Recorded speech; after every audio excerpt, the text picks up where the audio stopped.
दोस्तों, रावण के बारे में हम सब जानते हैं। वो कितना बलशाली और पराक्रमी शिव भक्त था। शिव की भक्ति ने ही उसे इतना काबिल और बलशाली बनाया था। कहते हैं कि 9 ग्रह उसके पास बंदी थे और उसके कहने पर ही अपने काम करते थे। रावण ने भूलोक से लेकर पाताल लोक तक राज किया और हर जगह अपने नाम का डंका बजा दिया। जब रावण को लंका मिली तो उसके बाद उसने अपना खुद का साम्राज्य स्थापित किया, जिसमें करीब 72 करोड़ सैनिक थे। अब आप सोचिए, इतने सैनिक जो कि लंका में ही थे, उनका खाना पीना रावण को ही देखना था। महर्षि वाल्मीकि ने अपनी रामायण में इस बात का जिक्र किया है कि रावण की सेना में कोई भी शाकाहारी नहीं था। उसकी सेना में सभी के सभी मांस खाने वाले थे। मदिरा उनको हर खाने के साथ चाहिए होता था। आपको बता दें कि रावण के महल के कुछ सैनिक महल में बना हुआ खाना नहीं खाते थे। उसका कारण ये था कि वो मायावी थे और उन्हें खाने में सिर्फ और सिर्फ कच्चा मांस चाहिए होता था। इसलिए वो जंगल में जाकर जंगली जीवों को खाते थे और अगर उनके हाथ कोई इंसान लग जाता था तो वो उसे भी खा जाते थे। आपको बता दें कि लंका में प्रजा के साथ ऐसा बहुत होता था कि जब प्रजा अपनी शिकायत लेकर रावण के पास आती थी कि उनमें से किसी का बच्चा खो गया है या फिर उनके बच्चे की लाश मिली है जिसमें बच्चे का आधा ही शरीर है, ये सारे काम रावण के मायावी सैनिक ही करते थे। दोस्तों, हम सब जानते हैं कि रावण एक राक्षस था, लेकिन वो एक ब्राह्मण भी था। इस बात को भी नहीं झुटलाया जा सकता है। रावण मांसाहारी था। रावण खाने में मांस मदिरा का सेवन करता था। वाल्मीकि रामायण में कहा गया है कि रावण सिर्फ मांस खाने वाला ही नहीं बल्कि एक आदमखोर भी था। जब हनुमान रावण के महल में माता सीता की तलाश कर रहे थे तो उसी तलाश के दौरान हनुमान जी ने देखा कि रावण के शयन कक्ष में एक खाने की बड़ी थाल रखी है जिसमें मांस के कुछ टुकड़े रखे हैं और साथ में रावण के द्वारा खाया हुआ दही रखा है जो कि आधा खाया हुआ है। उस थाल में मांस के कुछ और टुकड़े भी थे।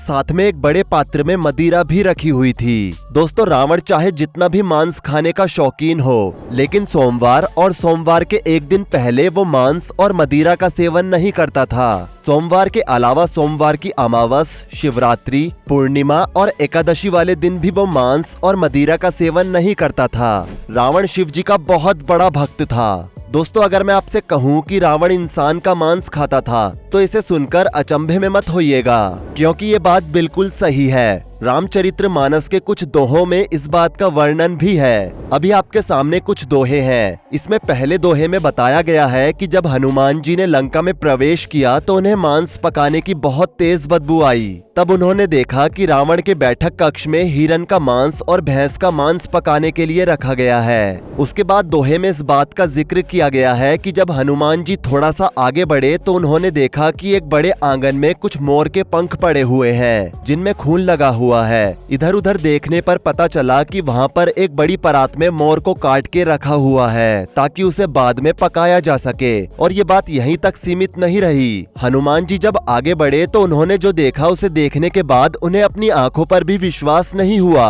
असल में ये सारी चीजें देखने के बाद जब वो आगे बढ़ रहे थे तब उन्होंने देखा कि एक जगह पर सूअर बंधे पड़े हैं और कुछ सूअर कटे पड़े हैं। कसाई उन्हें काटकर उनके मांस को अलग कर रहे हैं और कुछ आदमी गैंडे को काट रहे हैं। इसी जगह पर कुछ पक्षियों का मांस भी था। उस समय सबसे ताकतवर पक्षी जिसे करकला नाम से जाना जाता था, उसका भी मांस उसी थाली में था। इसके अलावा और भी कई तरह के मांस के टुकड़े उस जगह पर अलग अलग थालियों में रखे हुए थे और मांस इतनी ज्यादा मात्रा में रखा था कि उसकी बदबू पूरी लंका में फैली हुई थी। हनुमान जी ये सब देखते हुए आगे बढ़ रहे थे। तभी कुछ दूर चलने पर हनुमान जी ने देखा कि रावण की सेना के कुछ सैनिक कच्चा मांस खा रहे हैं और साथ में मदिरे का भी सेवन कर रहे हैं। दोस्तों, रावण की लंका में एक काम 24 घंटे होता था और वो काम था खाना बनाने का। जी हाँ, रावण के महल में जो रसोई थी उसका चूल्हा कभी ठंडा नहीं होता था। रावण कुछ करे या ना करे, लेकिन वो दिन में एक बार रसोई में जरूर आता था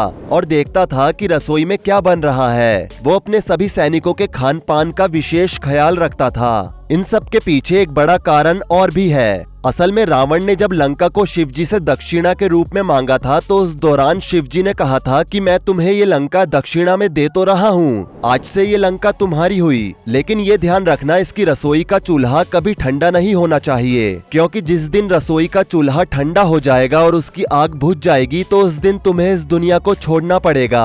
रावण ने इस बात को स्वीकार किया था और उसने इस बात का खासा ध्यान भी रखा था और यही कारण था कि रावण अपनी रसोई में अक्सर आया करता था और उसकी रसोई में दिन भर खाना बनता रहता था और उसकी राक्षस सेना वो खाना खाती रहती थी। दोस्तों, रावण के महल में एक योद्धा था जो उसी का भाई था, जिसे हम सब कुंभकर्ण के नाम से जानते हैं। कुंभकर्ण जब उठता था तो जितना खाना पूरी लंका खाती थी उतना ही खाना वो अकेले खा जाता था। कुंभकर्ण का शरीर इतना बड़ा था कि उसे अगर खाना समय पर नहीं मिलता था तो वो अपने ही सैनिकों को खाना शुरू कर देता था। कुंभकर्ण के उठते ही कुछ सैनिक तो लंका छोड़कर बाहर भाग जाते थे ताकि उनकी जान बची रहे, क्योंकि जब वो सोता था तो उसे उठाने के लिए 50,000 से लाख सैनिक लगते थे और उसके उठने से पहले बहुत सारे खाने का इंतजाम किया जाता था और कोशिश ये की जाती थी कि कुंभकर्ण को मदिरा से दूर रखा जाए, क्योंकि मदिरा पीने के बाद कुंभकर्ण को कोई नहीं संभाल सकता था। नशे में आकर वो पूरी लंका में तांडव मचाता था। दोस्तों, रावण के जितने भी मंत्री और सलाहकार थे उनका खाना उनसे पूछकर बनता था, साथ ही योद्धाओं को उनके हिसाब से उनसे पूछकर अलग खाना दिया जाता था। इन सब में सबसे ऊपर मेघनाथ था। मेघनाथ से सबसे पहले पूछा जाता था कि वो क्या खाएगा, क्योंकि मेघनाथ रावण का सबसे प्रिय था और एक बड़ा योद्धा भी था। रामायण के अनुसार कैकई देश में सत्यकेतु नामक राजा था। वो धर्म नीति पर चलने वाला तेजस्वी, प्रतापी और बलशाली राजा था। उसके 2 पुत्र थे, एक भानु प्रताप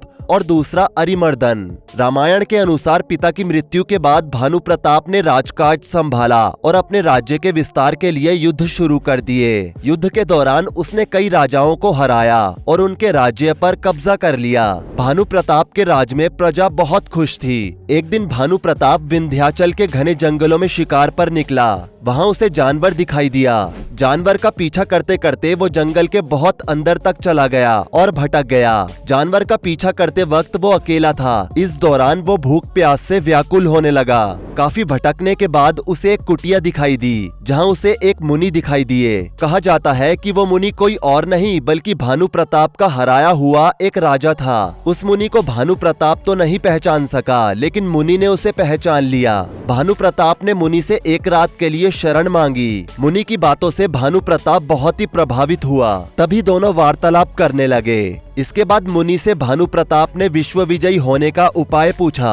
भानु प्रताप के उस सवाल के बाद मुनि के पास यही मौका था युद्ध में मिली हार का बदला लेने का। मुनि ने राजा से कहा कि वो 1000 ब्राह्मणों को भोजन कराएगा तो वो विश्व विजयी बन जाएगा। इसके साथ ही मुनि ने कहा कि मैं भोजन बनाऊंगा और तुम परोसोगे। इसके बाद मुनि ने कहा कि अगर ऐसा हुआ तो फिर तुम्हें दुनिया में कोई नहीं हरा सकता है। इसके बाद भानु प्रताप सो गए और अगले दिन वहाँ से चले गए। तय कार्यक्रम के अनुसार मुनि को भानु प्रताप के यहाँ भोजन बनाने जाना था, लेकिन मुनि ने खुद न जाकर राक्षस कालाकेतु को अपना रूप धारण करवा के भेज दिया। कालाकेतु राक्षस भी भानु प्रताप से बदला लेना चाहता था। रामायण में बताया गया है कि भानु प्रताप ने कालाकेतु के 100 पुत्रों और 10 भाइयों को मार दिया था। कालाकेतु राक्षस ने भानु प्रताप के यहाँ जाकर भोजन बनाया और भोजन में उसने मांस मिला दिया।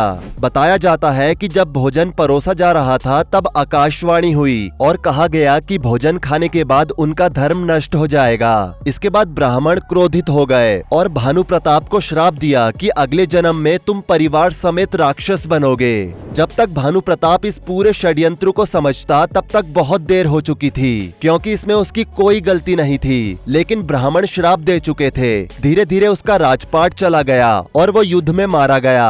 अगले जन्म में भानु प्रताप 10 सिर वाला राक्षस रावण बना, जिसका पूरा परिवार राक्षसों का था, जबकि उसका छोटा भाई अरिमर्दन कुंभकर्ण बना। वहीं उसका सेनापति धर्मरुचि सौतेला भाई विभीषण बना।